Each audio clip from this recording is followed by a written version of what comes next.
नमस्कार। तो कहिए कैसे हैं आप। मेरा नाम है राघव रघुवंशी। अब देखिए, आपने लौह पुरुष की बात करी, सुनी होगी लौह पुरुष के बारे में। आज हमारे साथ एकेडमिक की एक आयरन लेडी बैठी हुई है। अब आयरन लेडी ने क्यों ना कहा जाए साहब, जितना संघर्ष इन्होंने किया है।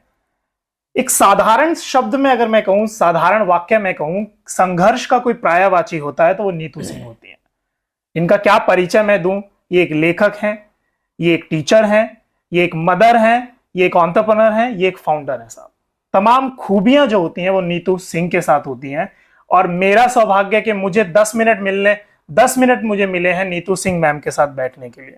अगर मैं आपसे पूछूं कि अगर नीतू सिंह फाउंडर नहीं होती, एक टीचर नहीं होती, तो फिर क्या होती?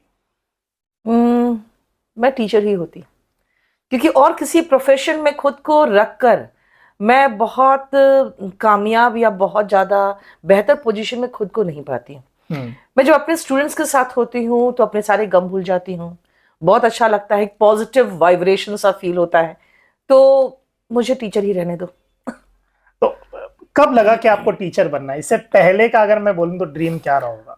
10th के बाद जब मैंने 12th किया वाराणसी से जी, और फिर जब मैं वापस गिरिडीह गई हूँ तो मैंने वहां पे पढ़ाना शुरू किया बच्चों को। तो स्कूल के बच्चे आए वहां पे पढ़ने के लिए। उस समय मैंने महसूस किया कि मैं बहुत कंफर्टेबल हूँ पढ़ाने में, एक्सप्लेन करने में कंफर्टेबल हूँ। और जिंदगी जहां आपको भेजना है उसके लिए पहले से आपको तैयार करने लगती है। बिल्कुल। तो जब दिल्ली में मैं आई हूँ और मैं लॉ कर रही थी, campus law centre Delhi university से, उस समय भी अपने रिक्वायरमेंट के जो खर्चे हैं वो निकालने के लिए ऑफ कोर्स मैंने ट्यूशन ही पढ़ाया, क्योंकि उसके अलावा मुझे कुछ करना आता भी नहीं था जी। तो ये पढ़ाते पढ़ाते धीरे धीरे मुझे महसूस हुआ कि मैं पढ़ाने में ज्यादा कंफर्टेबल हूँ rather than any other profession. मैं तो आपके बारे में पढ़ रहा था, जब आप दिल्ली में आए, जब आपने पढ़ाना शुरू किया, बड़ा संघर्ष किया आपने। बच्चे बहुत कम थे, फिर छूट जाते थे। तो अगर मैं बात करूं, नीतू सिंह को आज लोग फाउंडर जानते हैं, तमाम उपलब्धियां आपके पास है। जिंदगी में संघर्ष क्या रहे होंगे अगर मैं पूछूं तो आपसे? जिंदगी में बहुत ही संघर्ष रहा, और मुझे ये लगता है कि शायद तमाम संघर्ष होते रहे जिंदगी में। एक मुकाम पे पहुंचने के बाद भी सब कुछ हाथ से चला गया, फिर से संघर्ष शुरू हुआ। तो संघर्ष तो बहुत ज्यादा रहा जिंदगी में, कुछ ज्यादा हद रहा है। कुछ लोग कहते हैं कि नहीं आप आयरन लेडी हो। मैंने कहा भी भाई, आयरन लेडी बनना मतलब पड़ता है कई बार, आप अपनी इच्छा से नहीं बनते हो, आपको बनना पड़ जाता है, अदरवाइज आप सर्वाइव कैसे करेंगे? सच बात है। मैम, संघर्ष की अगर मैं बात करूं, कभी डीमोटिवेट हुआ करती थी कि कुछ हो नहीं रहा है लाइफ में, क्या करें? देखिए, डीमोटिवेशन आपको होगा जी, और ये एक प्रक्रिया है ऐसी आपको जो हर इंसान में होता है और नेचुरल है।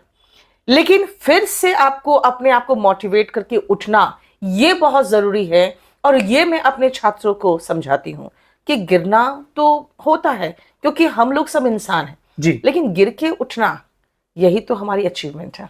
तो आपको कब लगा कि आपकी एक बड़ी पहचान हो गई है, लोग जानने लगे हैं आपको? कब लगा आपको? मुझे नहीं पता था। जब मैंने केडी कैंपस खोला तो उस समय मैं फिर से एक संघर्ष के लिए तैयार थी, क्योंकि लाइफ में इतनी उथल पुथल हो चुकी थी कि फिर से एक संघर्ष के लिए मैं तैयार हो गई कि चलो, जब किस्मत में ऐसा लिखा है तो करना ही पड़ेगा। लेकिन तब तक मुझे महसूस हुआ कि बच्चे इनफैक्ट मुझे प्यार करते हैं जी, और बहुत प्यार करते हैं। और जब मेरे लिए मैंने उस समय बच्चों का पागलपन देखा कि आप जहां हम वहां, तब मुझे ये महसूस हुआ कि शायद मैं तो ब्रांड बन गई। फैन की बात आप कर रहे हैं, कोई एक ऐसा स्टूडेंट जो आपको अभी तक याद हो, जो आपसे बेइंतहा मोहब्बत करता हो एज अ टीचर, जो आपको अभी तक याद हो? वैसे सारे स्टूडेंट्स आपके लिए बेस्ट हैं, बट फिर भी एक आध दो स्टूडेंट जो आपको अभी तक याद हो।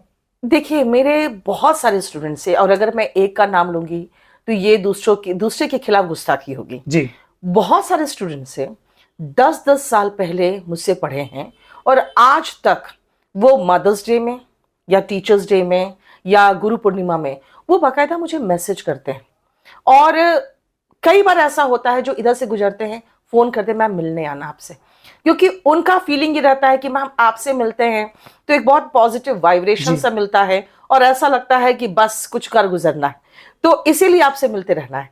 तो बहुत सारे मेरे ऐसे स्टूडेंट्स हैं बहुत प्यार करते हैं।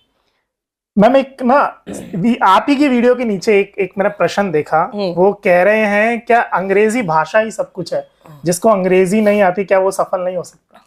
देखिए, आप इस बात से इनकार नहीं कर सकते हैं कि इंग्लिश आज रिक्वायरमेंट है जी। बहुत लोग कहते हैं क्या इंग्लिश सब कुछ है। मेरा ये कहना है कि जब अमेरिका, इंग्लैंड ये सब कोई इन्वेंशन करता है या कोई डिस्कवरी करता है, वो अपनी भाषा में छापता है जी। तो आप अगर अपने देश में सारी इन्वेंशन डिस्कवरीज कर सकते हैं तो अपनी भाषा लिखिए, लेकिन वो तो अपनी भाषा में लिखेंगे। अगर आप उनको पढ़ना है तो आपको इंग्लिश आनी चाहिए।